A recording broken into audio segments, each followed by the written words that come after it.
अच्छा, video start करें उससे पहले ये बताओ कि यार तुम्हारा इंग्लिश का पेपर कैसा गया? देखो, ये सवाल जो है कई सारे लोग तुमसे इस टाइम पे पूछेंगे, लेकिन तुम्हें सिंपल सा जवाब देना है कि यार ठीक गया। अब देखो, अच्छा गया बुरा गया वो तुम्हें पता होगा, लेकिन सभी चीजों को भूल के अब तुम्हारा पूरा फोकस जो है यहाँ पे केमिस्ट्री पे होना चाहिए, क्योंकि केमिस्ट्री के लिए कोई बहुत बड़ा गैप नहीं है हमारे पास। और इस गैप को ही जो है मैंने अपने टाइम पे यूटिलाइज करके एक अच्छे स्कोर में कन्वर्ट किया था। और अगर यार शॉर्ट में तुम्हें अपनी चीजें बताऊं कि मेरे साथ उस समय क्या सिचुएशन थी, मेरे प्री बोर्ड्स कोई खास नहीं गए थे। 16 चैप्टर उस टाइम पे जो है केमिस्ट्री में आने वाले थे। तुम्हारे टाइम पे क्या है भाई, काम आसान हो गया है और ऑनलाइन एजुकेशन तो भूल ही जाओ, क्योंकि ये सब चीजें उस टाइम पे उतनी ज्यादा रेलिवेंट थी ही नहीं। तो यहाँ पे तुम्हारे पास क्या है, तुम्हारे पास सारी चीजें आसान हो गई है, चैप्टर्स तुम्हारे यहाँ पे रिड्यूस हो गए, सिर्फ 10 चैप्टर्स पूछे जाने वाले। कई सारे जो है तुम्हें बढ़िया यहाँ पे वन शॉट मिल जाएंगे, स्ट्रेटेजी वीडियोस मिल जाएंगे, जहां पे तुम्हें गाइड कर दिया जाता है कि भाई क्या क्या चीजों का ध्यान रखना है। तो इन सब चीजों का फायदा उठाओ और केमिस्ट्री के अंदर एक अच्छा स्कोर निकाल लो। और यहाँ पे अगर हम माने कि हमारे पास जो टाइम है अब 22 फेब से लेकर 26 फेब, तो यहाँ पे जो तुम्हें लगभग 60 घंटे मिल रहे हैं, अगर उनको जो है प्रॉपरली डेडिकेट कर देते हो तो एक अच्छे स्कोर में कन्वर्ट कर सकते हो। प्री बोर्ड्स में भलाई सिचुएशन मान लो तुम्हारे 25 नंबर बने, 30 नंबर बने, यहाँ से ये जंप जो है बहुत बड़ी बात नहीं है। हर साल जो है काफी सारे स्टूडेंट्स यहाँ पे बोर्ड्स में एक अच्छा स्कोर निकालते हैं और तुम भी उस ग्रुप का जो है हिस्सा बन सकते हो। तो देखो, यहाँ पे जो है ना एक प्रॉपर प्लान मैंने आपके लिए तैयार किया है कि 22 फेब से लेकर 26 फेब तक आपको किस चैप्टर को कितना टाइम डेडिकेट करना चाहिए, क्या क्या सोर्सेस जो है आपको किस तरीके से यहाँ पे प्रिपेयर करना चाहिए। अगर इन चीजों को फॉलो करते हो तो बहुत बढ़िया यहाँ पे स्कोर कर सकते हो। सबसे पहले चीज जो कि आपको यहाँ पे ध्यान रखनी है, organic chemistry. Organic chemistry king है, ठीक है ना, ये चीज कभी मत भूलना। 33 मार्क्स का जो है वेटेज वो आपके बोर्ड के पेपर में कैरी कर रहा है। टोटल 70 मार्क का होता है, उसमें से मतलब अप्रोक्सीमेटली 50% के आसपास इसका वेटेज है, तो इसको कहीं से भी हम जो है नेग्लेक्ट नहीं कर सकते। 5 चैप्टर्स जो है आपको ऑर्गेनिक केमिस्ट्री में दिखने वाले, तो टारगेट अगर हम लेते हुए चले कि 25 से 26 घंटे में से कर ले तो बहुत ही अच्छी बात है। तो देखो किस तरीके से आप इसे कंप्लीट कर सकते हो। 22 फेब जो है वो आपका आज है, तो यहाँ पे सबसे पहले बायोमोलिक्यूल से शुरुआत कर देनी चाहिए। अब आज का दिन ऐसे मत बोलना कि भाई नहीं अभी इंग्लिश का पेपर हुआ है, थोड़ा सा रिलैक्स कर लेते कल से स्टार्ट करेंगे, नहीं है हमारे पास उतना गैप। तो चीजों को जो है जल्द से जल्द हमें अच्छे तरीके से यहाँ पे रिवाइज करना पड़ेगा, तभी एक अच्छे स्कोर में कन्वर्ट कर सकते हैं। तो देखो चीजें आपको आती है, लेकिन अब उसको जो है किस तरीके से हम प्रिपेयर करें, तो सबसे पहले बायोमोलिक्यूल्स चैप्टर उठाओ। एनसीईआरटी से एक बार जो है पढ़ना स्टार्ट कर दो। कई सारे टॉपिक्स होंगे जो कि आपको ऑलरेडी अच्छे तरीके से आते, तो उनको बस पढ़ते जा रहे। जहां पे थोड़ा सा अटक रहे हो तो आप जो है ना कोई एक वन शॉट वीडियो का उस टॉपिक के लिए पर्टिकुलरली चेक कर सकते हो।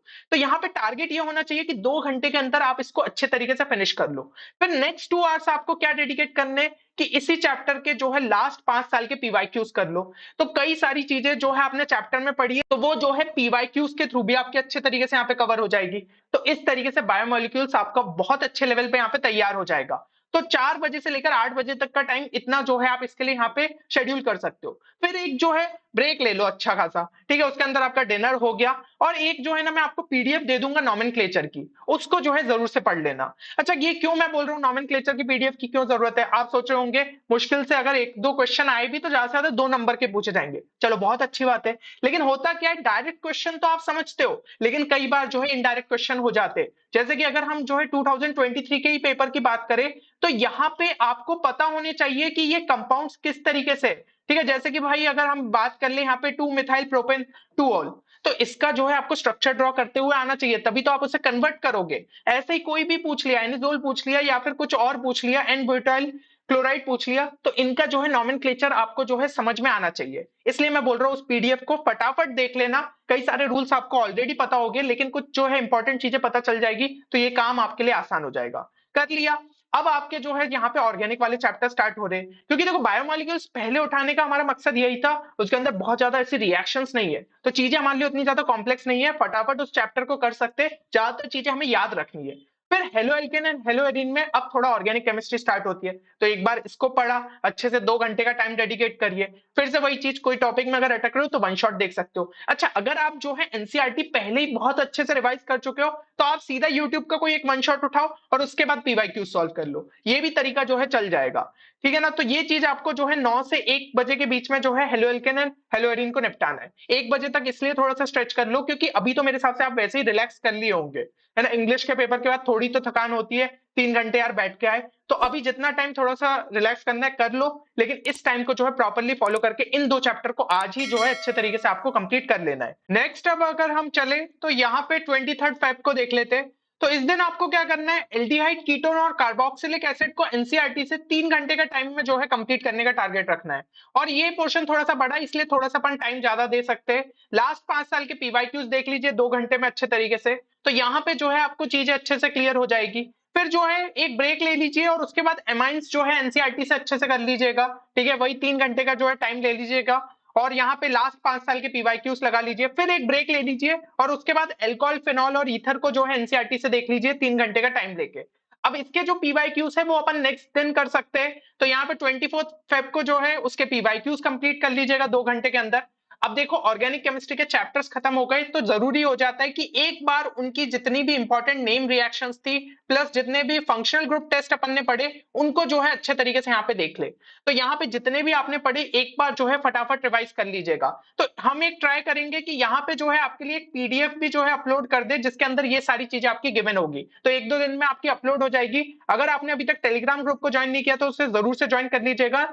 24 फेब से पहले हम उसे अपलोड कर देंगे तो लास्ट में जो है 1 घंटे के अंदर आप उसके मदद से इजीली चीजों को रिवाइज कर पाएंगे। फिर जो है केमिकल काइनेटिक्स एनसीईआरटी से एक बार देख लीजिएगा 2 घंटे के टाइम के अंदर। फिर जो है एक ब्रेक ले लीजिए, लास्ट 5 साल के पीवाईक्यूज लगा लीजिए इसके 2 घंटे का टाइम लेके। सॉल्यूशंस को जो है 2 घंटे अच्छे से देख लीजिएगा एनसीईआरटी से। फिर लास्ट 5 साल के पीवाईक्यूज लगाइए 2 घंटे।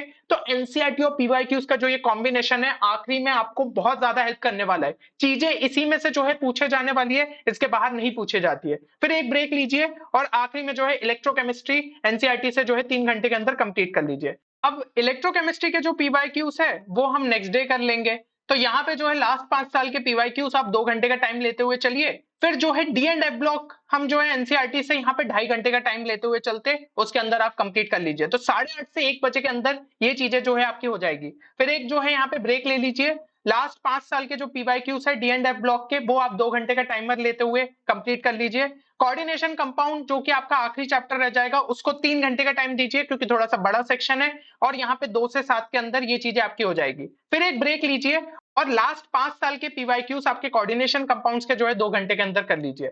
फिर इसके बाद अब देखो कोऑर्डिनेशन कंपाउंड और डी एंड एफ ब्लॉक में चीजें पड़ी है तो एक फाइनल जो है इनऑर्गेनिक केमिस्ट्री का 1 घंटे का क्विक रिवीजन कर लीजिए। तो ये चीज करते हुए आपका इस डे के जितने भी टास्क थे वो अच्छे तरीके से यहाँ पे कंप्लीट हो जाएंगे।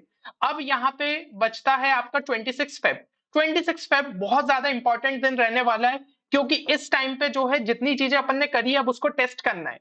तो क्या करना है यहाँ पे आपको जो है सबसे पहले उठ के रिवीजन कर लेना 1 घंटा। जितनी भी चीजें मान लो आपको जो लग रही थी ज्यादा इंपॉर्टेंट है, जो चीजें आप भूल जाते हो या फिर अपन एग्जाम के पहले जो रिवीजन करते हैं ना उस तरीके से यहाँ पे चीजों को रिवाइज करिए। फिर एक सैंपल पेपर जो है अटेम्प्ट करना है 3 घंटे के टाइमर के साथ। तो यहाँ पे सीबीएसई के जो है वेबसाइट पे आपको सैंपल पेपर्स मिल जाएंगे। तो यहाँ पे हमारे टेलीग्राम चैनल पे हम अपलोड कर देंगे या फिर अगर आपके पास कोई सैंपल पेपर्स अच्छे अवेलेबल है तो आप उसको 3 घंटे के टाइमर के साथ यहाँ पे सॉल्व करिए। कई स्टूडेंट्स ये गलती करते हैं कि सैंपल पेपर एक लगा के नहीं जाते, मतलब प्रॉपर टाइमर के साथ ऐसे ही बस देख लिया उठा के। लेकिन इससे ये दिक्कत होती है उनकी स्पीड जो है ना वो अपनी मेंटेन नहीं रख पाते पेपर के टाइम पे और कई क्वेश्चंस छूट जाते। तो ये आखिरी दिन अपन को जो है ये चीज कर लेनी चाहिए। और फिर जो है आप अपनी आंसर शीट को भी इवेल्युएट कर लीजिए 1 घंटे का टाइम लेते हुए। तो ये चीज जो है आपकी कंप्लीट हो जाएगी। और मैं तो ये कहूंगा कि 9 से 12 का ही टाइम लो। तो इससे क्या रहेगा कि उसी टाइम के अंदर आप पेपर को सॉल्व करोगे तो आपके लिए बेटर रहेगा। एक बायोलॉजिकली भी जो अपना दिमाग तैयार हो जाता है कि इस टाइम पे जो है हमें सबसे ज्यादा एक्टिव रहना है और पेपर को अच्छे तरीके से अटेम्प्ट करना है। अब इसके बाद जो है यहाँ पे ब्रेक लेके फिर से रिवीजन कर लीजिएगा जो गलतियां हुई स्पेशली। और आप जो है एक और सैंपल पेपर अटेम्प्ट कर लीजिए। ठीक है, 2 पेपर अटेम्प्ट करोगे तो आप जो है आपको वो 3 घंटे सिटिंग वाली आदत रहेगी और एग्जाम के टाइम पे ना यार कुछ चीजें जो है नई नहीं लगेगी। तो यहाँ पे क्या करना है, यहाँ पे थोड़ा सा जो है चैलेंज अपने लिए बढ़ा लीजिएगा और 2.5 घंटे का जो है टाइमर लगाइए इस बार। ठीक है, पिछली बार अपन ने जो है प्रॉपर तरीके से पेपर दिया और अपन को समझ में आ गया अपन कहाँ स्टैंड कर रहे हैं, लेकिन इस बार 2.5 घंटे का टाइमर लगाइए और कोशिश करिएगा जितने मैक्सिमम क्वेश्चंस अटेम्प्ट कर सकते हो उतना। इससे क्या है कभी कभी जब हमारी स्पीड कम हो जाती है ना तो हमें ये भी पता रहना चाहिए कि हम स्पीड अपनी किस तरीके से इंप्रूव करें। अब आपके पास टाइम कम रहेगा, पहले से ही आपको पता रहेगा, तो आप स्पीड भी उस हिसाब से रखोगे।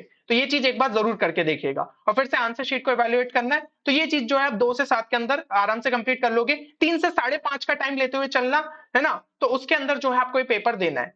एंड फाइनल ब्रेक के बाद जो है केस स्टडी क्वेश्चंस पे आप जो है फोकस करना है, क्योंकि ये चीज स्टूडेंट्स के लिए थोड़ी सी नई रहती है। पढ़ते हो उसी से क्वेश्चंस रिलेटेड पूछे जाते हैं, लेकिन पैसेज को किस तरीके से इंफॉर्मेशन को इन्फर करना है, ये सब चीजों में थोड़ा सा दिक्कत होती है।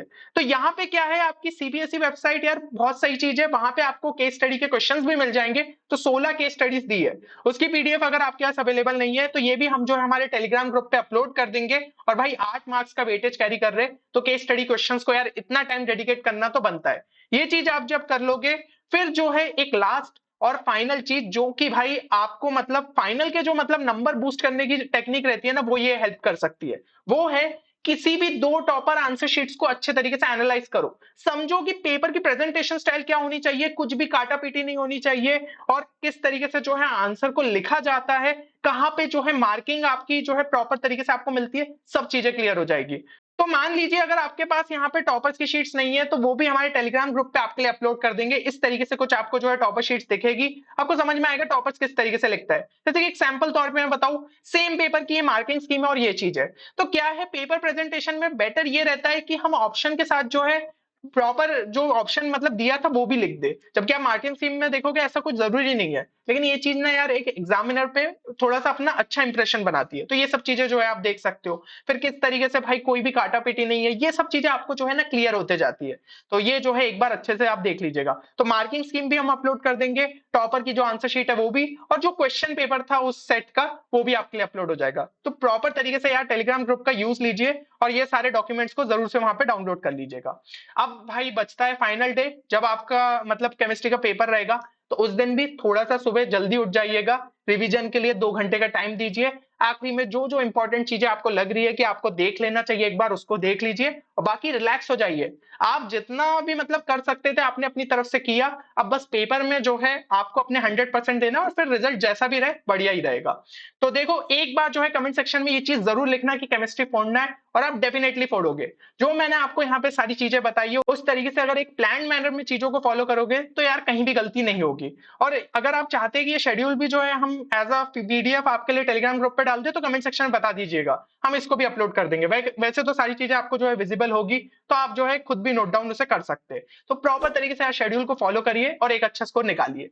चलिए, तो उम्मीद करता हूँ ये वीडियो आप सभी के लिए बेनिफिशियल रहेगा। मिलते हैं अगले वीडियो में, तब तक के लिए take care and good bye.